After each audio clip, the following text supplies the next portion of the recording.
Ok, bueno, mi nombre es Juan Antonio Mendoza.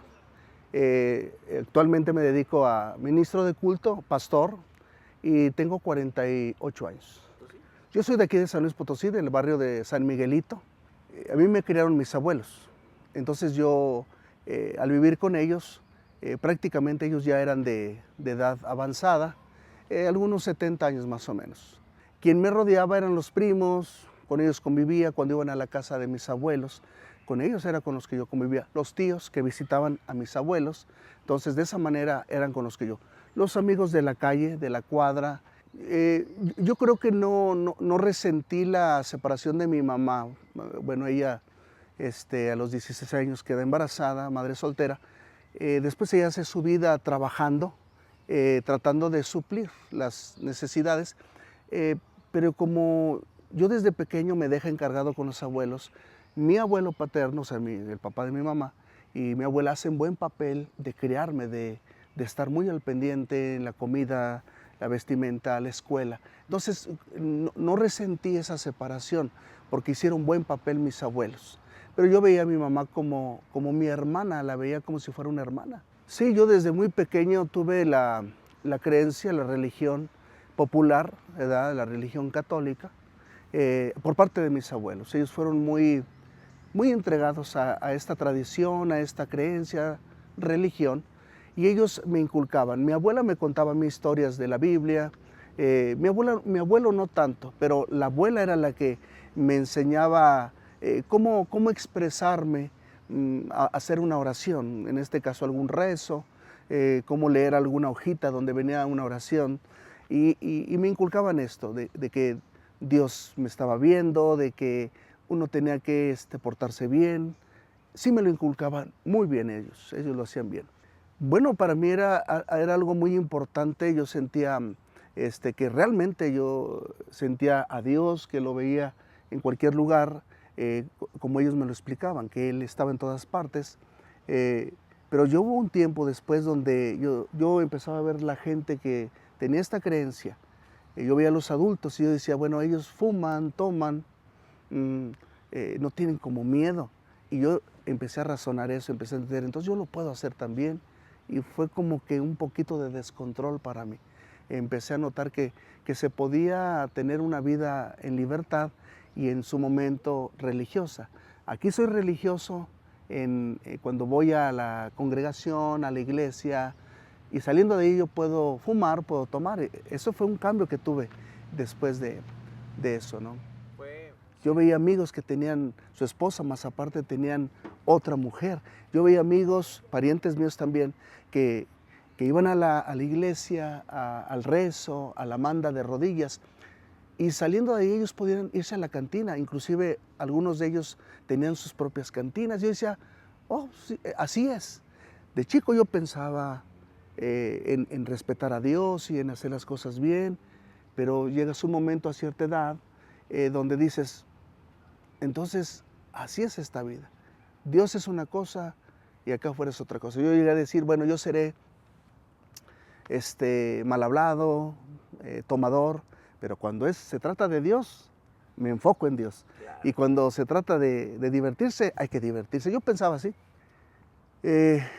Mi mamá, ella tiene a su novio, se vuelve a casar, solamente que él, por ser una persona que tomaba. Mi padrastro tomaba, él murió de cirrosis. Entonces él muere de esto y enseguida al año muere mi mamá de cáncer. Después de esto muere mi abuelo, o sea, tres muertes seguidas, 1 año, 2 años, 3 años. Y entonces me quedo con mi abuela. Bueno, con la muerte de mi abuelo me dolió, fue algo muy fuerte porque pues realmente para mí él era mi padre, mi abuelo. Cuando muere mi padrastro, también me duele porque él me trató muy bien, o sea, fue algo muy especial en mi vida, mi padrastro. O sea, él hizo bien las cosas, nunca me rechazó, nunca me maltrató, sino siempre me dio mi lugar como hijo de mi madre. Entonces, también me dolió, me marcó. Enseguida muere mi mamá.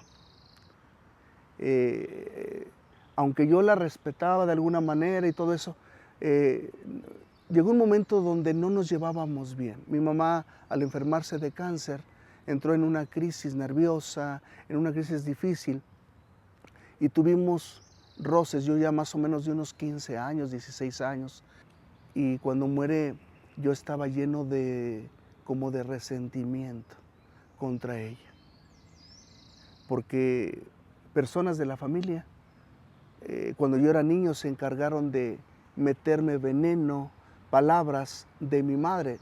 A mí mis parientes me decían, algunos, no todos, me decían, oye, tu mamá te abandonó, tu mamá te dejó, tu mamá no te quiso, tu mamá ya anda con otra persona. Hermanas de mi madre, o sea, mis tías.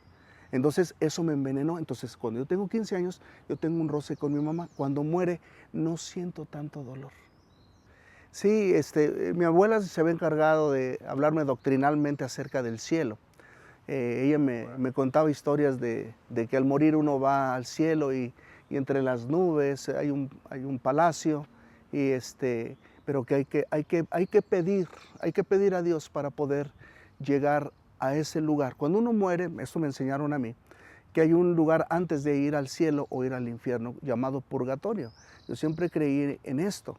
Entonces yo siempre tuve el pensamiento de que mi abuelo cuando murió, o mi madre cuando murió, o la gente que moría, pues iba a un lugar donde se llamaba el purgatorio. Entonces para esto había que estar pidiendo constantemente o cada año hacer un ruego llamado misa, era lo que ellos a mí me enseñaban.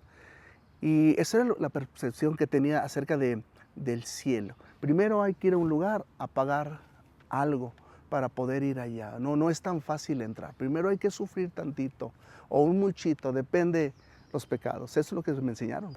Cuando yo llegué a esa edad de 16 años, hubo una etapa donde yo ya no me profundizaba en las cosas religiosas.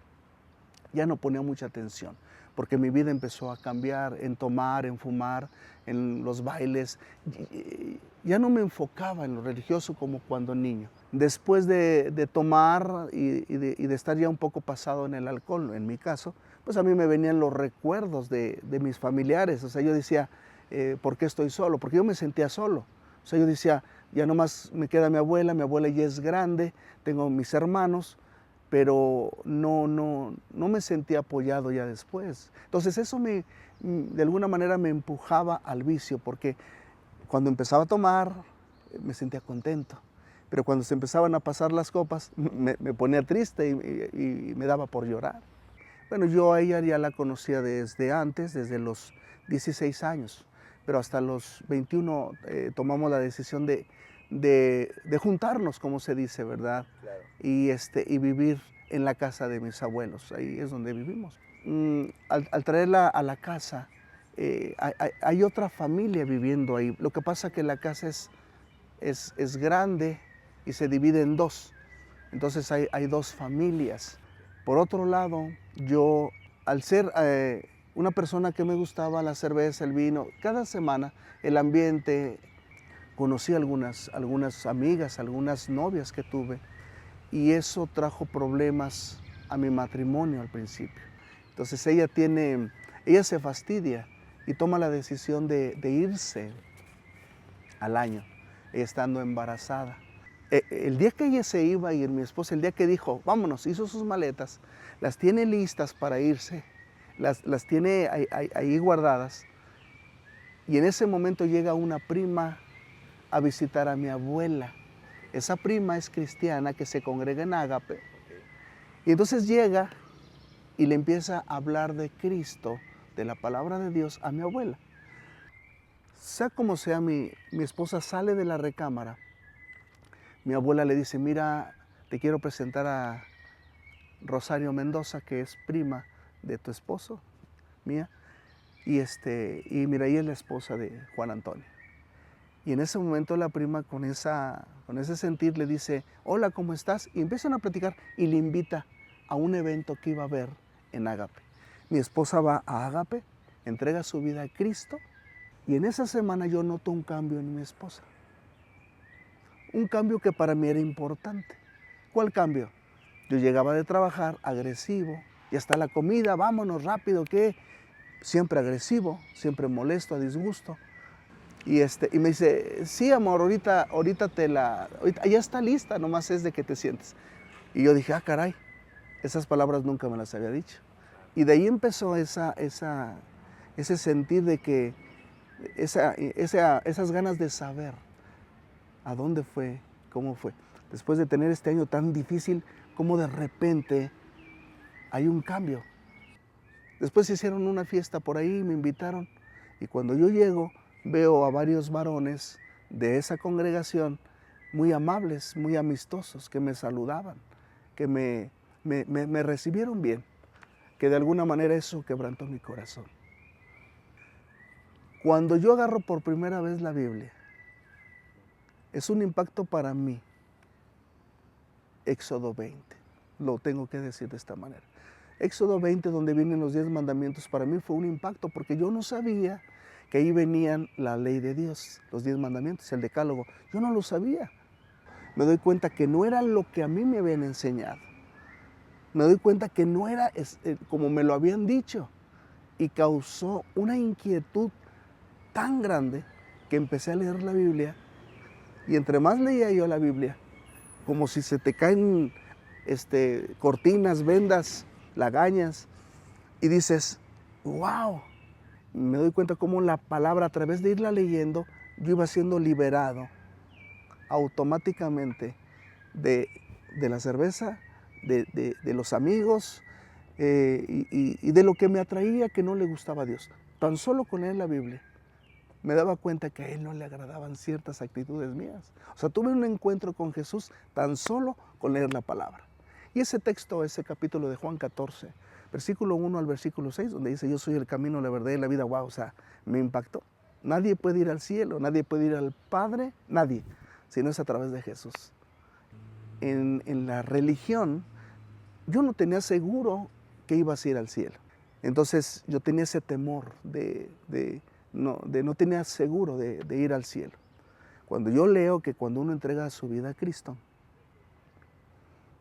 hay una seguridad eterna, que Él te compra con su sangre, que ahora eres pertenencia de Él, te da la seguridad de estar con Él a la hora de morir. Y el secreto para poder tener una vida victoriosa y agradable delante de Dios es el Espíritu Santo que Él nos mandó. Su presencia misma morando dentro de nosotros es la que nos da el poder y la fuerza para vencer tentaciones. Hasta que me doy cuenta que hay algo que te fortalece.